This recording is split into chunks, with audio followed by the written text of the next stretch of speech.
जहां एक तरफ चंद्रमान की वापसी ने पलट दी आरती की किस्मत। चंद्रमान उसे भेज रहा है उसे वहां जहां से कोई कभी लौटा नहीं। उधर अंजलि की जान खतरे में है। युवराज ने करारा दिया अटैक। क्या समय रहते आरती सब कुछ संभाल पाएगी? वहीं दूसरी तरफ जो वेद औरतों की इज्जत करता था उसने कली के साथ किया ऐसा काम जिसे देख आरती ने बुलाई पुलिस और किया कुछ ऐसा जिसे जान के आपके होश उड़ जाएंगे। देखिए आज की पूरी इंटरेस्टिंग कहानी इस वीडियो में। आज के एपिसोड की शुरुआत होती है युवराज से। वो चंद्रमान को कॉल करके बताता है कि दीदी जिस लड़की को अंजलि बता रही थी वो दरअसल अंजलि की बेटी थी आरती। ये सुनकर चंद्रमान शॉक्ड हो जाता है। इससे पहले चंद्रमान कुछ बोलता ही युवराज बताता है कि उसने आरती के उसे मरने के लिए गुंडे भेज दिए हैं और कुछ ही देर में वो खत्म हो जाएगी। ये सुनकर चंद्रमान युवराज पर गुस्सा करता है और कहता है पहले अंजलि को खत्म कर और मैं इधर आरती को ऐसी जगह भेजने की तैयारी कर रहा हूँ जहाँ से वो कभी नहीं आ पाएगी वापिस। दोस्तों चंद्रमान ने आरती के साथ कुछ ऐसा कर दिया कि सबके होश उड़ गए। देखिए वीडियो में। उधर प्रताप कली का मजाक उड़ाते हुए कहता है कि अगर वो ये सोच रही है कि आरती ने वेद से उसकी शादी करवा दी और अब वो राजवंशी परिवार की बहू बन गई है तो वो बहुत बड़ी गलतफहमी में है। प्रताप वेद से कहता है कि वो चुप क्यों है और याद दिलाता है कि वेद कभी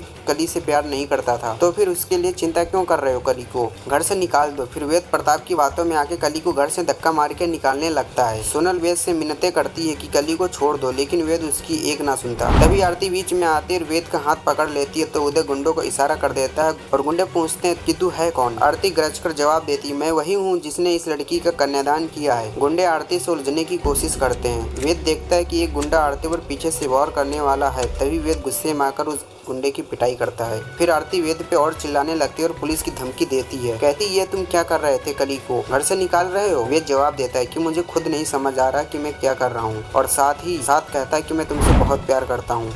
उसकी बात सुनकर आरती सन्न रह जाती है और सवाल करती है क्या सच में तुम मुझसे बहुत प्यार करते हो? फिर वो खुद कली का हाथ वेद के हाथ में रखती है और कहती है अब से ये तुम्हारी जिम्मेदारी है लेकिन इसकी रक्षा करो, मेरी कसम खाओ। वेद उसकी बात मानता है लेकिन साफ कहता है कि वो कभी कली को अपनी पत्नी नहीं मानेगा क्योंकि उसके दिल में हमेशा सिर्फ आरती ही रहेगी।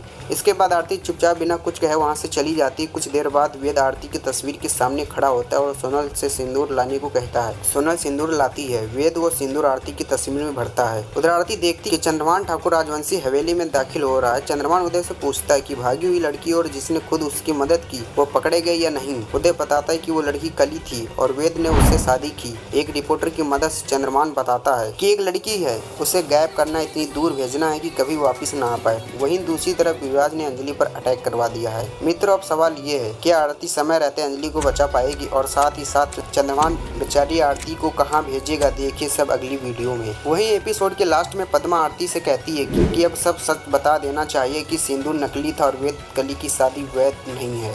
आरती मना कर देती है और पद्मा से कहती है तुम्हें पता है मैंने राजवंशी हवेली में किसे देखा? पद्मा पूछती है किसे? आरती जवाब देती चंद्रमान ठाकुर को।